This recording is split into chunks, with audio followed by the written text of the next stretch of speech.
Yeah, yeah. Yeah, yeah. Yeah. Look, Wrestling 101, classes in session. Pay attention to the teachings, that's from Andrew and Derek. I mean, these guys making a killing with no competition. Dynamic duo better than the Hardy Boys and the Dudley Boys. Everybody make some noise, mess with them, you get destroyed. They cannot be beat, take a seat. Watch them do their thing on the MIC. Face defeat, they cannot be seen like JC. Oh my goodness, it's a killing spree. Well, let me tell you, brother. For all the stars and the inside information and all the good stuff, Hogan always chooses Wrestling IQ 101, brother. And what you're going to do with Randomania and Wrestling IQ 101 run wild on you. Hey everyone, this is Andrew from Wrestling IQ 101. When I'm not hosting our podcast, I'm usually at collarandelbowbrand.com. That's right, Collar and Elbow is the only place that combines wrestling with street attire. And I know what you're thinking, I want to look fashionable too, and I also want to save 10%. So head over to collarandelbowbrand.com and use the promo code WIQ101 and look fashionable and save some money. And now, on with the show. Hey everyone, welcome back to another edition of Wrestling IQ 101. I'm Andrew, and you can follow Wrestling IQ 101 on Facebook, Twitter, and Instagram, or you can listen to us right here on YouTube by hitting the subscribe button and checking out past episodes, this current episode, and even future episodes. And today I'm sitting with actor Brett Azar. He's also known as the NBC Young Rock's Iron Sheik, man. How's it going? That's great, man. How are you? Thanks for having me. Oh, man. I'm excited to talk to you. You know, you're the first actor I've actually gotten to talk to, so I'm kind of excited. So this is a big deal. Yeah, so this is kind of cool. Usually I'm just talking to wrestlers who jump into acting, and now this is the other way around. I'm number one, Baba. Number one. Yeah, of course, number one. Now I'm going to ask you a serious question because I'm born and raised in New Jersey. I still live here. Most people try to move out of New Jersey. You moved to New Jersey, right? Yeah, I moved to New Jersey from Rhode Island to be closer to New York City so I could go to audition. Okay, that's pretty cool. And it must be working because now you're on Young Rock, right? I mean, and you've been pretty busy since even before that. Patience and persistence, brother. That's what it comes down to in the acting world. I moved out here, and, I had to make ends meet, bouncing at strip clubs, but I stuck with it, and I knew what I loved. So do what you love, forget about the rest. Yeah. And it'll happen. And it's been pretty awesome because, you've been in some big-time movies. I mean, Terminator, Central Intelligence. I mean, you've been in some pretty awesome movies. Yeah, I've been lucky, but that one day of luck in 10, 20 years of pain and suffering and patience. Yeah, and it just really came down to just like being prepared and shaving your head, right? I mean, it's crazy. Yeah, that was some luck too. Wow. Shaved my head randomly. Really? And then after I did, my fiance and I were like, "Yeah, that was a bad idea. Let's not ever shave my head again." And 3 days later, I got the call from NBC to audition for Young Rock. Yeah. So I'm like, well, it must have been fake. Yeah. And it's kind of crazy because how do you feel about the mustache? Were you crazy about it at the beginning? Were you indifferent about it? I mean, how do you feel about it now? I loved it. I always grew out a full beard. Uh-huh. And I was always looking for a good excuse for having just a mustache. Okay. And not feeling like a porn star or anything. Uh-huh. So it really was like, I was so excited just to rock it. And then when I grew it out, it looked legit. I was like, holy shit, this is a good look. Yeah. I love the mustache. I think it gives you some character. I mean, I think it's pretty cool. And it's been pretty crazy because you can do a whole range of impressions, but you can do the Iron Sheik and Arnold, and you got blessings from both guys, right? Number one, I love it. I love it all. Thank you all. So I have to ask you this: on the Young Rock, there's a variety of wrestlers from the Junkyard Dog, Andre the Giant. Who's the biggest jabroni of them all? The guy who plays Andre, Matt Blake. Uh-huh. He is the OG. He's the veteran on the set. Uh-huh. He's a big name among all of us. So he was a prankster, and he was the first one to call us out on our bullshit at any time. Oh, really? Yeah, he's like the big, he took on like the uncle of everybody kind of. and Matt was, he's the big name, so we all respected him like crazy. I mean, everyone respected each other, but Matt had that, like, he was the wise one. We all loved him. Oh, that's awesome. That's awesome to hear. And, I know it's been kind of crazy. I mean, you got into bodybuilding after a huge tragedy, but what made you get into acting? What made you want to become an actor? Oh, I don't know. I guess it followed suit with the whole Arnold thing. I knew that, even in elementary school, I was doing, like, the school plays and stuff. I love being on stage. I love the acting world. And even when bodybuilding, it felt like stepping on stage felt like an acting gig. Like, you're on stage and you're performing. It fit that whole genre to me in my mind. Like, when you do a bodybuilding competition, you have this free pose section, and I always took it to, like, some guys go out there and they just, like, try to be as badass as they can, stick their tongue out and scream, big flex. When I went out there, I always loved to, like, put on a show for, like, the audience. And I was like, there was one time, I won a competition one time, and I went out my free pose. I was just like, hey guys, who's your favorite bodybuilder? The crowd yelled at me, and I tried to do the poses of that bodybuilder. I was like, who's another one? And the guy who was running the show was like, no one's ever done that before. That was awesome, but don't do that at National. And I was like, yeah, that's what I do. Like, I love to perform in front of people. I love to, the acting is my passion. Yeah, and it shows because you stuck with it, and all of a sudden, during a pandemic hits. I mean, and now you're going to Australia, right? And you're acting.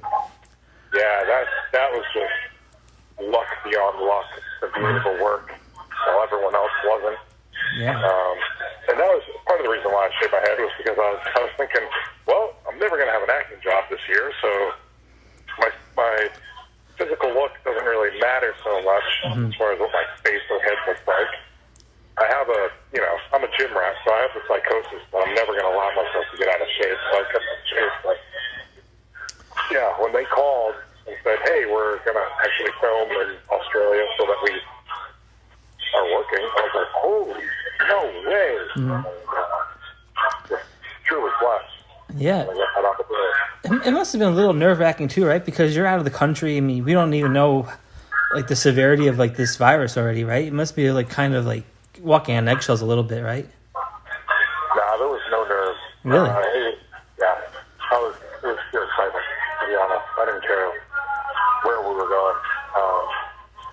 And the way Australia handled it was phenomenal, because they take you sit in the airport and lock you in a room for 2 weeks, mandatory quarantine, and the government, like, the security on your room, and you're not allowed to leave, and everyone who arrives in Australia gets this quarantine. There's no way around it.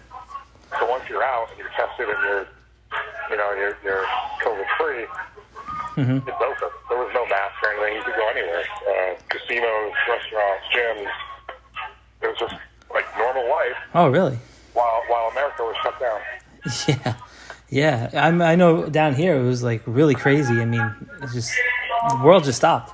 So so I'm glad to hear that everything was normal and you had a great time on set.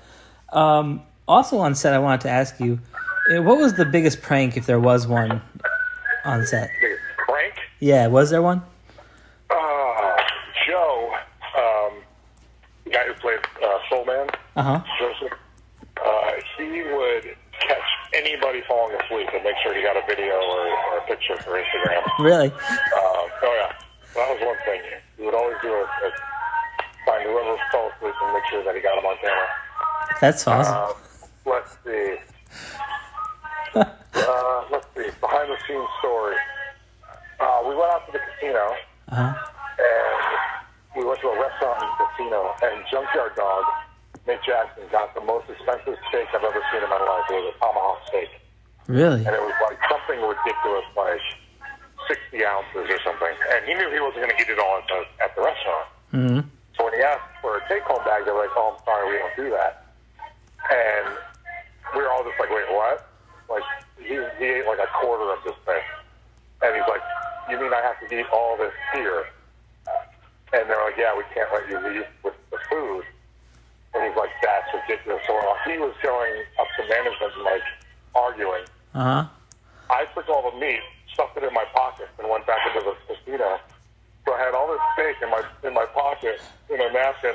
Oh, my God. Filling all my pockets. And they didn't think twice because they thought, like, you know, it's his steak. Who's going to leave with his steak?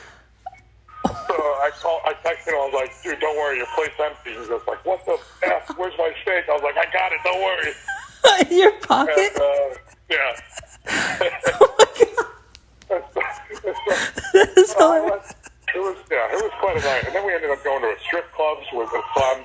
We're at a strip club. I have steak in my pocket. So I'm like, I just couldn't be here right now. And so I went back to the hotel and put the food in the fridge. When he finally came back, it was a nice time. That is ridiculous. That is hilarious. Yeah. Man. I wasn't expecting that. I just can't believe you got it in the pocket. It was a good moment.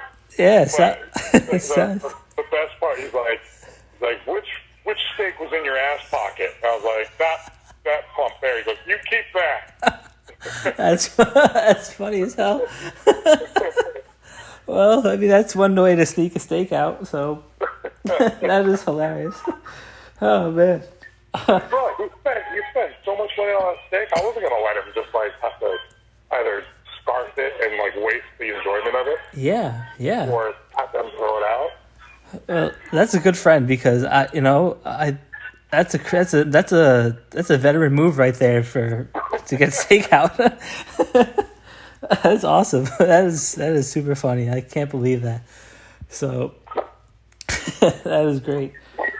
And I hope people listening to this they're going to be on the floor. But back to something serious. I mean, you've been doing some fan conventions. You've been meeting the fans. You've been taking some photos with the wrestlers. I saw like Kevin Nash and Mark Henry. How has that experience been for you? Because that's kind of cool, right? Unreal. I couldn't imagine that an acting role would have brought me into the wrestling world like this. Uh-huh. And the wrestling fans, they are so loyal, you know? Uh-huh. And it means a lot to me that they appreciate or they actually approve of me portraying the Sheik on TV. Mm-hmm. You know, the Sheik is a legend, and the last thing you want to do is disrespect a guy like that. So if a true fan of the Sheik can come up to me and say, we appreciate you for what you're doing, representing the Sheik as an actor, that's, you know, you couldn't ask for more. Unless it's the Sheik himself saying, I approve of you being me, which happens. Which, you know, I'm set for life with that. I think it was after episode 3. Mm-hmm. His daughter Nicole called me, and she was with him. And we had a phone conversation of just how much they loved the show and how much they loved how he was portrayed on the show and how I represented him and how I nailed his mannerisms and stuff. And so it was so cool. Yeah, that is pretty cool. And, you know, I got to meet... Yeah, I bet. You know, and to see his daughter give you the approval, too, and his whole... I mean, and him, that's legendary right there. Can't get any better than that. Nicole was truly a sweetheart. Yeah. I think I met her. And if we were talking about the same woman, because I went to WrestleCon a couple years ago, and I brought my iPad with me, and I got done taking the picture with him, and he looks at me, he goes, how's the picture come out? So I showed him my iPad, and he's like, oh, this thing is so great. And she's like, Dad, she's like, you know about iPads and stuff like that. And he's like, no, this is a beautiful thing. And she was so patient with him because he was just like, he's like, I want one of these. So, yeah, he's a big kid. Yeah, he's awesome. He's all smiles. He was happy. He was happy with the picture. And then it was funny. She had to take a picture of the picture of us on my iPad on his phone. So yeah, like it was pretty neat. And he's such an awesome dude. I mean, he just walks into the room. He's calling people jabroni. He's freaking out. I mean, he's not too far off from from those interviews. Was it hard to tame being the Iron Sheik because he can go off the handle pretty quickly? Well, I mean, it's easy when you have a script. Okay. Also, you know, I NBC is not going to go full-on Sheik, FUA kind of conversation. You're not going to do the Howard Stern Sheik on NBC. Is that where you picked up the accent? Part of it, yeah, absolutely. I watched everything. When I was doing my character study, all the promos, all the YouTube videos, the Howard Stern stuff, the real WWF promos that he was doing, it was all vocal training.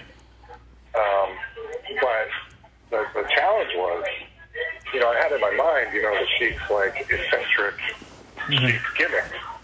And NBC was like, yeah, you're nailing that, but we just want like the behind-the-scenes family-loving Sheik. And for that, the documentary was helpful, and then talking to the Sheik himself was very helpful. Yeah, that was a great documentary too. And it's been pretty cool because you got to work with Arnold and The Rock, the two biggest like action star movies in the world right now.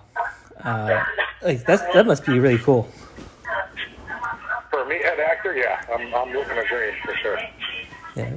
Who do you think would win in a fight? Because you know both of them now, right? Would The Rock win or would Arnold win? I will hold the fifth on that. Okay, that's fair. I guess we'll just have to wait to see if it happens on screen. I know growing up for you, Arnold was the man. Was it a tumor in Kindergarten Card? Do you think it was? Was it? I'm sorry, was it a what? Do you think it was a tumor? It's not a tumor. There's no tumor. No tumor? I put the cookie down. Oh, man. And as a kid, did you ever get a Turbo Man? I never got a Turbo Man. I wasn't... I wanted like the Predator and the Terminator stuff more so than the oh, man. Turbo Man. That's cool. Do you have an all-time favorite Arnold movie, or are they all just kind of like number one? Well, I have to say Terminator Genesis has a special place in my heart. Okay. Because that's my big fight scene with Arnie.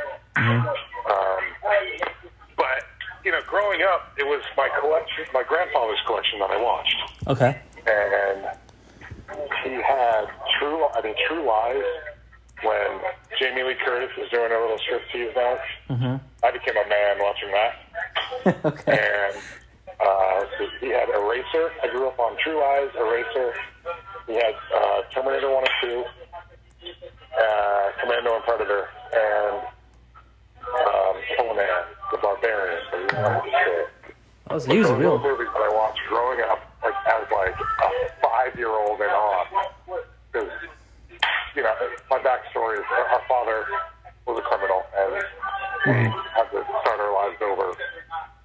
We moved back with my grandparents, and my grandfather was never around. He was just traveling salesman, so I didn't have a father figure. And I would just go into the basement and watch these Arnold movies, unbeknownst to my mother and grandmother. And Arnold became this, not just an idol to me, but he became, my father figure in my own mind, where I knew my father was a bad guy. My real father was a bad guy. And I wanted to be everything that he wasn't. And Arnold embodied that as the hero, as the morals, the ethics, the physique. And so in my head, I was like, I'm going to grow up, I want to be like Arnold. And, fast forward 20 years, I became Arnold. Yeah. So there's a very special connection there that I have. It's almost spiritual, the way it feels out. Yeah, what a small world, right? Just the craziness from idolizing him, and like you said, using him as a father figure, to really being on screen with him and forming a friendship. I don't think you ever envisioned you'd be naked, though, right? Yeah, that was a surprise. It was more of a... I knew that I was going to reenact that scene with the Rise Group and the Three Punks. But when I walked in the wardrobe and they handed me a pantyhose, I was like, wait, there's only one. They're like, yeah, there's only one. Oh, my God. And, yeah. That was it, man. I got a pantyhose and a string to tie it on, and that was it. That's hilarious. That whole fight scene, I'm fighting Arnold, it's really him and I. I mean, the stunt doubles were in and out, but him and I were grappling, and I was, swinging away. That's hilarious. And you said in a prior interview I was listening to that the directors' wives were coming and people from the cast, right, to see this fight? Well, It's a little nerve-wracking. I don't know how much of a joke that was, but there was a line of women that were there, and he's like, yeah, our wives hate filming days, and yet they all seem to show up for this one. That's funny. Yeah, that's hilarious that they all showed up for that. I mean, it was a great scene, and it's amazing what they did with the CGI and stuff like that. I mean, it's really something, and it's been pretty cool for you, man. I gotta admit. And also, you're an ambassador for was Icon Meals, right? Oh yeah, they feed me well, brother. How did that come about? That is basically networking because people know me as the Arnold guy. Uh-huh. And I just, I was out in California and I was schmoozing around and people were introducing me and they're like, yeah, this is the guy who played Arnold. And I was talking to some people. I didn't know who they were. And then turns out, like, I was talking to some bigwigs that owned Icon, and Michael Hearn was a big help in that, the legendary fitness model, Michael Hearn.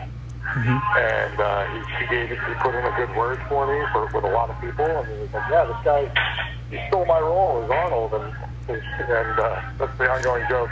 Really? And so yeah, just blessing after blessing, really. I keep good karma, and I keep as much gratefulness as I can. Mm-hmm.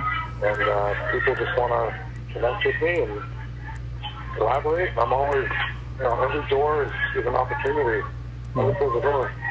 That's awesome to hear. And do you have a promo code that people can use for Icon Meals? Yeah, for Icon, it's Azar10. Uh-huh. And if you're interested in supplements like proteins and pre-workouts and branched chains, I'm also with company Cellucor. Uh-huh. So with Cellucor products, with Extend products, with C4 Energy, I have a code that's just Brett Azar, and you can get like a 30% off discount on that too. Yeah, so now you have no excuse. I mean, you're getting some deals here, so that's pretty awesome. So you got to head over there. Good food and supplements. That's just put me up basically my entire life. That's my gym protocol. Yeah. Oh, wow, that's pretty impressive. And, it's kind of cool because I'm going to be there too. You're going to be at Boardwalk Buzz this June in just a couple of days.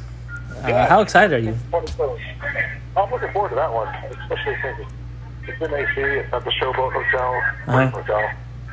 We're going to be outside on the boardwalk. Like it's going to be great. It's a cannabis festival, so you're going to be some pretty interesting people there. Yeah. It's going to be a fun time for sure. Are you ready to challenge Randy Hogan? I can't do that. I'm not the Sheik, but I play one on TV. Okay.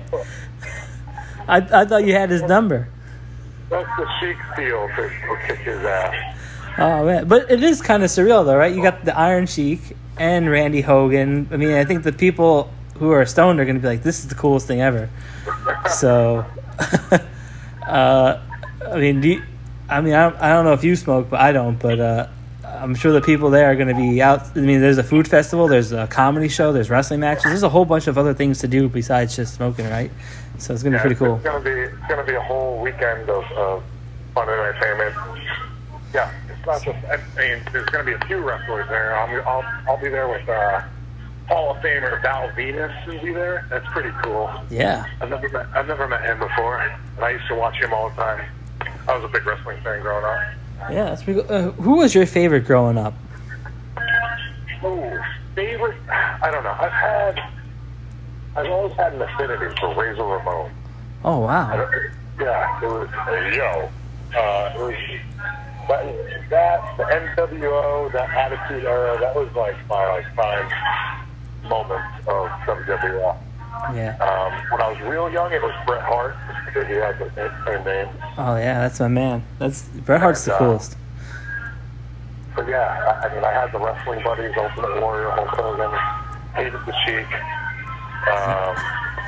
But with the Sheik, it was, for me, I only remembered him because he was before my time. I was born in 87. Yeah. So when he came back as, like, Colonel Mustafa for that little stint, like, I kind of caught the ending of that. But, yeah, no one in my family liked the Sheik. They were all wrestling fans. And they were Hulk Hogan fans. Yeah, and that's crazy. I mean, you didn't like him, and you end up playing him, and he's one of the biggest wrestling icons of all time. Yeah, and he is my favorite, hands down. Oh, really? Of course. Yeah, that's pretty cool. Yeah, I mean, it has to be, right? I mean, and I mean, I know you saw the YouTube meltdowns that he's had. I mean, he's such a character. He really is. But you really can see that. He really stands the test of time. I mean, he really is an icon. Yeah, no, he's a super talented. To me, I learned how much acting goes into the wrestling career to be sad. Mm-hmm. It's a lot of improv acting. It's a lot of. The physicality is, of course, there. Mm-hmm. But to get an entire nation to hate you. Yeah. You're in a gimmick. Yeah. You are a damn good actor. Yeah. And so as an actor, I respect that more so than I ever realized. Thinking that I never analyzed the acting part of wrestling, and it's just they took on this whole new concept to me. Yeah, and that's pretty cool. Now, I know you said before in other interviews that you were open to a match for WWE if it ever came down, and I wouldn't turn it down. Yeah, who's the dream opponent? Is it The Rock? Is it Iron Sheik? I mean, what do you want to have? But is age a factor, or anyone in their prime? Yeah, a fantasy match. If you had to pick somebody, or even somebody now, if both. Well, I guess both questions.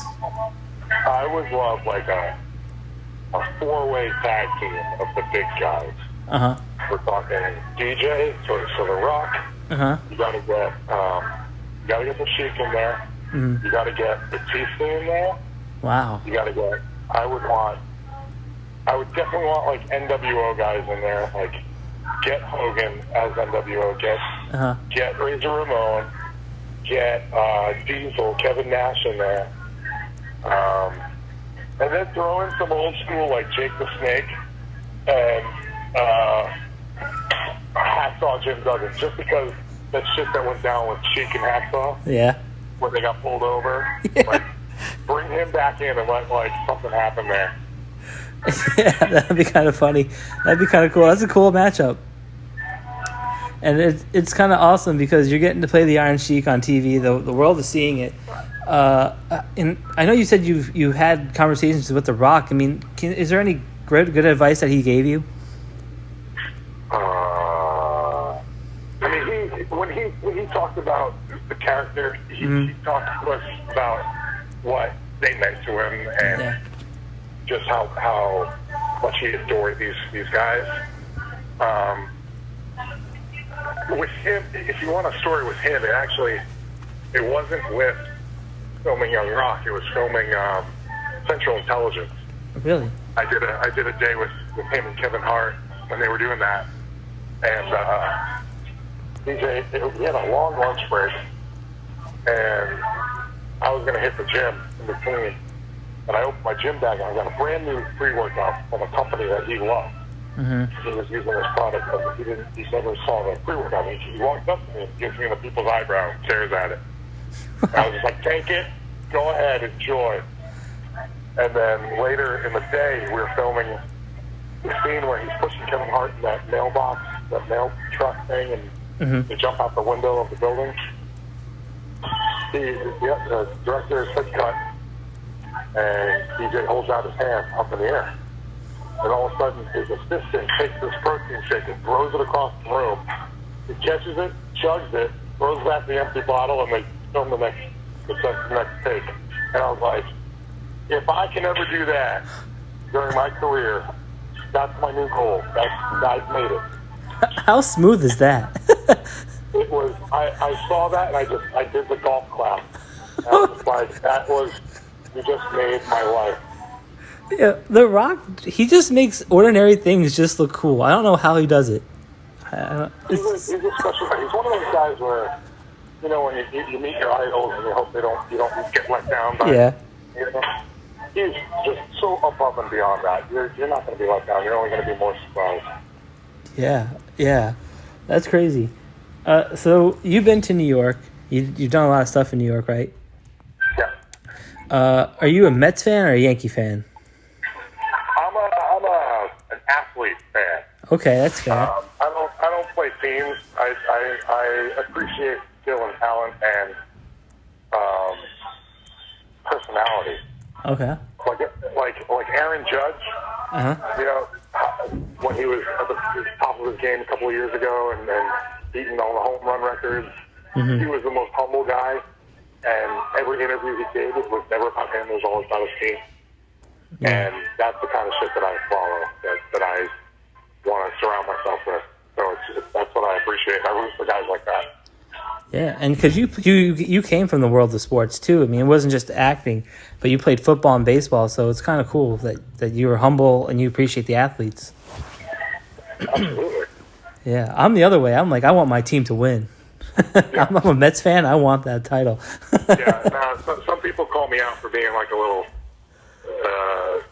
wuss when I say I don't have a team, but Yeah. I really don't. I grew up in New England, but I never got on board with the whole Red Sox, Patriots. You know, I've always been rooting for athletes. Like when I was younger, I loved Cal Ripken Jr. and like guys like that. Again, stand-up guys who, you know, not only perform well, but are great whole guys. Yeah, and it's crazy because you're on TV. What are some of your favorite TV shows that you've been watching lately? You have any favorite movies you've been watching lately, or music? I have been cracking up watching. I mean, I watch everything. What did I just watch? I watched Working Moms, cracked me up, and Good Wives. No, not Good Wives. The one with Christina Hendricks, where she's a criminal. Good Wives. Good one. But yeah, I'll binge everything. Oh, that's cool. Now, are you eyeing up these shows like I'm taking you on? Like, are you doing that kind of thing? There's a few times where I get into that mode. Really? That's awesome. It's usually certain actors, and I'm like, I'm coming for you. Okay. Like fucking Tom Hardy. Oh, really? He gets the roles that I'm like, damn it, I wanted that. Damn it, I wanted that. Damn it, that could have been me. When he got Tame, when he got Venom, when he got Bronson, I was like, oh, now, damn you, Tom Hardy. yeah, that's awesome. Are you a big? Are you been to big comic books and stuff like that? Oh, huge. You have a favorite one? Favorite comic book or favorite character? Favorite character or favorite comic book? Yeah, either way. Venom. Oh, Venom, really? Yep. Yeah, that's pretty cool. I have a huge Venom collection, comic books and paraphernalia, but I also surround myself with the larger-breasted female characters. So I collect like a lot of Black Cat, a lot of Catwoman from the 90s, Red Sonja, Silver Sable, and those are the ones that I frame up and put around my walls in my man cave. Oh, that's pretty cool. That's awesome. Yeah, so you're definitely eyeing him up because he has Venom. So that's pretty cool. So yeah, and that was a great movie. So in closing, Brett, I mean, where can people get you on social media? I mean, obviously they can see you in reruns on Peacock on Young Rock, and of course season 2 will be coming out hopefully soon. Next winter, we believe. Wow. But yeah, I'm on Instagram, at Brett Azar. That's my go-to. Okay, so that's cool. So people can check you out there. They can keep in following, and hopefully they head over to your meal prep and check out that. Yeah, it's all on I got that link tree thing on my profile, and they can check out all the sites. Just one more. Well, Yeah, I can't wait to see you at Boardwalk Buzz. I can't wait to talk to you, and hopefully we can grab a picture with you.